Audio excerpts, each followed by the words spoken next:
안녕하세요. 탈바책방 DJ 앨리스입니다. 저희가 이번에 다룰 책은 정현선님께서 쓰신 시작하겠습니다. 디지털 육아입니다.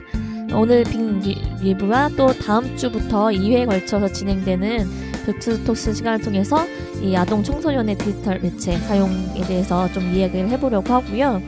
이 저자이신 정현선님은 미디어 교육학자이시고요.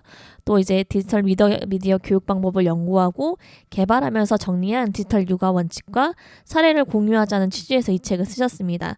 그래서 디지털 매체의 장점과 유용성을 이제 제시해서 부모님들께서 이 균형감 있게 디지털 사용을 볼 수 있도록 도와드리는 것이 이 책의 가장 큰 목적이라고 보시면 될 것 같고요. 이 저자분께서는 이제 디지털 시대 아이들을 기르는 과정에서 겪는 실패와 성공의 경험이 많이 공유해야 되고, 이런 풍부한 사례들이 많아질수록 훌륭한 또 좋은 디지털 사용 원칙을 만드는 자원이 될 거라고 말씀하고 계십니다. 그래서 이런 맥락에서 독자분들도 이 책에 접근하시면 좋으실 것 같고요. 지금은 초등 고학년만 돼도 스마트폰을 대부분 갖고 있는 것 같아요. 그래서 부모님과 비상연락용으로 주시거나 아니면 또래 친구를 다 갖고 있어서 우리 아이가 소외될까봐 여러 가지 이유로 스마트폰을 주신 분들이 많으실 것 같은데요. 이렇게 스마트폰을 줬지만 아무래도 아이들이 사용하기엔 위험하고 또 불안하다는 마음도 같이 갖고 계실 것 같아요. 또 특히 음란물 같은 해로운 콘텐츠를 보면 어떡하지? 라는 걱정도 생기고, 실제로 이렇게 스마트폰 기기를 사용하다 보면 사실 그만큼 이런 사이버 범죄에 노출될 가능성이 높아지는 것도 사실이고요. 그래서 이렇게 실제로 위험도 존재하고 부모님 입장에서는 불안한 마음도 있기 때문에 부모님이 할 수 있는 스마트폰 교육이나 방침은 가능한 사용 시간을 줄이거나 아니면 최대한 늦게 핸드폰을 주는 방식일 수밖에 없다고 생각을 하거든요. 부모님의 마음이 이렇다면 이 저자가 주장하는 디지털 육아는 사실상 어렵고 성공하기도 힘들어지는 것 같습니다. 그래서 디지털 육아를 하려면 사실 일단 디지털 사용 자체를 허용을 해야 되는 거거든요. 그러려면 이제 팝콘 브레인이나 책에서도 나오는 공격성 같은 부작용이 적고 디지털 활용 능력이 삶에 꼭 필요한 또 유용한 능력으로 믿어야 스마트 기기를 어떻게 또 잘 사용하게 도와줄 수 있을지 적극적으로 부모님이 나설 수가 있는 것 같아요. 그래서 차단과 금지에서 보호와 자율의 방향으로 패러다임의 전환이 일어날 수 있는 것이고요. 그래서 이 책의 상당 부분이 이 디지털 페어런팅, 디지털 육아 가능한 조건을 만들기 위해서 부모님들의 불안을 줄이고 또 디지털 매체의 긍정적인 부분을 강조하는 데 굉장히 집중을 하고 있습니다. 그래서 이 책의 전반부에서는 디지털 사용이 아이들에게 미치는 부정적인 영향력이 과장되어 있다고 강조를 하고 있는데요. 우리가 가장 많이 알고 있는 예가 바로 팝콘 브레인 또 공격성입니다. 그래서 이 두 주장의 근거가 됐던 실험들 또 과정과 결과에 대해서 반론을 펼치면서 디지털 사용을 과도하게 또 지나치게 두려워할 필요가 없다라고 설명을 하고 있습니다. 그래서 지금부터는 이 두 부분을 좀 자세히 좀 살펴볼게요. 팝콘 브레인은 자극적인 이미지를 보여주는 디지털 기기에 익숙해진 애가 단순하고 평범한 일상적인 자극에는 무기력하게 반응하는 현상을 나타내는 용어인데요. 팝콘이 이렇게 튀어오르는 것처럼 크고 강렬한 자극에만 내가 반응한다라는 상태를 비유했다고 보시면 될 것 같아요. 그래서 이 표현은 2011년에 미국 CNN에서 처음 보도가 됐고요. 그 이후에 각종 신문, 뉴스, 잡지에 잇따라 소개되면서 우리나라에서도 이제 많이 알려진 개념이 됐습니다. 그래서 팝콘 브레인은 복잡한 사고를 피하고 강한 자극만 찾아서 아이들의 학습 능력이 낮아지는 문제가 생길 수 있다는 맥락에서 자주 이용이 되고 있고요. 근데 문제는 이런 관련 보도가 디지털 기기를 언제 어떤 방식으로 얼마나 노출되면 문제가 생긴다고 하는 게 아니라 사용하는 것만으로 아이들의 학습이나 인지 기능이 나빠진다고 전달되는 부분들입니다. 그래서 실제로 이 책에서도 인정하고 있지만 많은 전문가들이 디지털 미디어 때문에 아이들 집중력이 줄어들 수 있고 주의가 산만해질 수 있다는 부분을 지적하고 있는데, 단순히 노출되는 것만으로 팝콘 브레인 되지 않는다라는 걸 얘기를 하고 있고요. 이 부모와의 상호작용 없이 장시간 디지털 기기를 사용하는 것 패턴, 또 콘텐츠 자체에 어떤 해로움이나 어떤 질이 이 부작용과 더 큰 관련이 있다고 설명을 하고 있습니다. 그래서 정리해보면 아이가 스마트폰을 보는 것만으로 혹시 팝콘 브레인이 될까봐 불안해하거나 디지털 기기를 사용을 완전히 차단하는 식으로 대응할 필요는 없다는 것이 이 저자의 가장 큰 주장이고요. 그 다음으로 중요한 게 공격성 문제인 것 같아요. 그래서 스탠퍼드 대학교 심리학 교수가 1965년에 인형을 아이들이 때리는 영상을 보고 나서 어떻게 행동하는지 관찰을 했는데요. 이 3세에서 6세 아동들은 놀랍게도 화면 속의 상황을 똑같이 재현을 했습니다.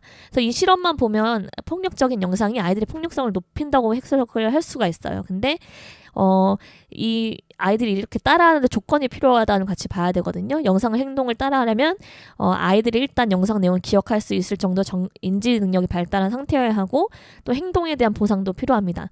또 실제로 행동을 할 대상이나 또 행동에 사용할 도구들이 있어야 된다는 건데요. 또 이뿐만 아니라 인형을 때렸지만 아무런 보상을 받지 못한 아이들, 또 양육 태도가 긍정적인 아이들 역시 공격성을 보이지 않았다고 합니다. 그래서 결과적으로 이 실험만을 근거로 미디어 폭력이 아이들의 폭력성을 높인다고 단정하기는 어렵고요. 만약 아이가 폭력적인 행동을 보인다면 혹시 미디어가 아니라 아이가 자체가 느끼는 아픔이나 불안이 이런 폭력적인 모습으로 드러나는 것이 아닌가, 아이 마음이나 아이의 일상을 좀 살펴봐야 된다고 마무리를 하고 있습니다. 그래서 정리하면 저자는 영상 매체가 아이들에게 영향을 미치지만 절대적이지 않고 부모의 적절한 지도가 있다면 팝콘 브레인이나 폭력성 같은 문제는 크게 걱정할 문제가 아니라고 보고 있고요. 즉 스마트 사용을 하는 것만으로 내 발달에 문제가 생기거나 폭력성이 생길까봐 디지털 사용을 원천적으로 제한할 필요는 없다는 의견입니다. 오히려 아이들이 분별력과 절제력, 자율성을 갖고 디지털을 잘 사용할 수 있게 도와줘야 된다는 거고요. 이런 관점을 가지고 부모가 큰 원칙을 일관성 있게 지켜가면서도 세부 내용 상황에 따라서 조율해가는 능력이 필요하다고 설명을 하고 있어요. 아이들마다 관심사도 다르고 아이들이 살고 있는 사회 또 나이가 성장하면서 만나게 되는 컨텐츠들이 달라지기 때문에 조율이나 이런 부분은 계속 필요할 수밖에 없고요. 아이의 변화를 또 체크하면서 상황에 맞게 대응하고 원칙을 수정을 해나가려면 부모와 자녀의 어떤 지속적인 대화, 상호작용이 굉장히 중요한 부분일 것 같습니다. 이제 이 책에서 다루고 있는 스마트폰 사용 원칙을 좀 얘기를 해볼게요. 연령마다 조금씩 차이는 있지만 가장 큰 원칙은 함께 보고 함께 다루기입니다. 그래서 보호자가 아이와 상호작용하면서 콘텐츠를 함께 소화해주는 과정이 굉장히 중요하다고 설명을 하고 있어요. 그래서 아이들은 어떤 콘텐츠를 볼 때 가족들이 나눈 대화를 통해서 자신이 이해하지 못하고 있는 부분들을 이해하기도 하고 캐릭터의 말이나 행동, 관계 갈등들을 판단하는데 참고를 합니다. 또 자신이 느끼는 감정들에 대해서 더 잘 표현할 수 있게 되는 부분도 있고요. 연령별로 좀 구체적으로 살펴보면 태어나서 이제 3살까지는 미디어 노출의 원칙을 세우는 시간입니다. 그래서 이때는 부모의 결정에 따라서 디지털에 노출되는 시간과 콘텐츠가 정해지는 만큼 부모의 원칙이 중요하고요. 이때 제일 중요한 거는 칭얼거리거나 놀아달라고 하는 아이를 조용히 시키거나 아이가 집중할 수 있는 다른 것들이 없을 때 습관적으로 스마트폰을 주는 거고요. 또 아이가 자신의 불편한 감정을 스마트폰으로 해소하게 하는 패턴을 주지 않는 것이 제일 중요합니다. 그리고 아이 혼자 영상물을 보지 않도록 하는 것, 또 아이 발달 단계에 맞는 컨텐츠를 선정하는 부모의 노력과 안목이 이 시기에 제일 중요하다고 얘기를 하고 있고요. 좀 더 세분화해서 보면 그 미국 소아의사협회에서 제시한 가이드라인을 주고 있거든요. 그래서 18개월 이전까지는 부모와의 영상통화 할 때만 디지털 사용을 허용하고 있고요. 18세 이상부터는 부모에 따라서 어떤 아이 발달에 맞는 콘텐츠를 선택해서 보여줄 수 있고요. 2살부터 5살까지는 같은 원칙으로 1시간 이내로 제한을 하고 있습니다. 그리고 하지만 밥 먹을 때나 잠자기 전에는 사용하지 않고요. 그 예외를 두고 있는 경우가 있는데요. 먼 거리를 이용하거나 아니면 아이가 어떤 병원 치료를 받아야 돼서 어떤 집중해야 되는 상황, 그럴 때는 특수 상황을 보고 있기 때문에 이때는 1시간 이상도 허용을 하고 있습니다. 단 이제 너무 오래 보면 눈이나 어떤 자세 문제가 있을 수 있기 때문에 1시간이 넘어가면 좀 쉴 수 있게 그렇게 지도를 하라고 얘기를 하고 있고요. 이 다음으로 이제 4살부터 7살을 얘기하고 있는데 이때부터가 이제 저자가 말하고 있는 디지털 교육을 적극적으로 시작하는 나이라고 보고 있습니다. 기본적인 원칙은 이제 아이 발달 정도에 맞게 좋은 내용을 부모가 함께 본다, 이 원칙은 동일하고요. 근데 이 4세부터가 중요한 게 아이가 스스로 자아도 강해지고 좋아하는 선택해서 보는 프로그램들이 생기기 시작하는 부분입니다. 그리고 콘텐츠들도 이때부터는 학습적인 것이 아니라 재미적인 요소가 강해지기 때문에 아이들이 어떤 영상을 보기 시작했으면 중단시키기가 굉장히 어려운 시기이거든요. 그래서 이때부터를 제일 중요하게 보고 있고요. 이제부터는 단지 시청 시간이나 콘텐츠를 정해주는 것뿐만 아니라 자녀가 좋아하는 콘텐츠가 무엇인지 파악한 노력을 함께 기울여야 되는 부분들을 얘기를 하고 있습니다. 이때부터는 이제 한 발 더 나아가서 부모가 판단하에서 아이가 시도할 또 될 만한 범위 안에서 디지털 사용법을 가르쳐 주려고 하고 있는데요. 아이들이 관심을 가질 때 간단한 기능을 설명해 준다라고 생각하시면 될 것 같아요. 그래서 메시지를 전송하거나 사진 찍는 거나 음성 메모 같은 간단한 조작들이 될 수 있을 것 같고요. 우리가 요리에나 가사 활동에 아이들이 참여하게 해주는 것과 똑같다고 생각을 하시면 될 것 같아요.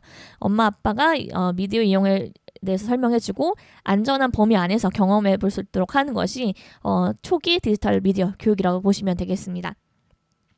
그래서 책에서는 이제 중등 이상, 초등 고학년 이상 청소년에 대한 사실 구체적인 가이드라인이 없는데요. 개인적으로는 청소년이라도 함께 보고 함께 사용하기라는 기본 원칙은 큰 범위에서 적용할 수 있을 것 같아요. 근데 여기서 아이 관심사와 재능에 따라서 유용한 앱이나 사용법, 유의사항을 함께 찾아보는 노력이 필요할 것 같고요. 더불어서 이제 스마트폰 매체 위험성, 랜덤 채팅, 몽캠피싱, 사이버 폭력 같은 인터넷 범죄와 음란물 유포 문제, 채팅 관련 교육이 추가되어야 될 것 같습니다. 그래서 아이들이 큰 위험에 빠지지 않도록 어른들이 큰 울타리가 되어주고 자녀들이 이제 디지털을 사용하면서 경험을 쌓아갈 수 있게 도와주는 것이 큰 방향이 될 수 있을 것 같고요. 아이들은 해로운 매체를 받거나 어떤 미급한 상황이 됐을 때 기초 대응을 할 수 있는 능력이 있고 필요한 기능을 어떤 스마트폰이나 스마트 기기를 잘 사용할 수 있다는 걸 보여줘야 할 것 같고요.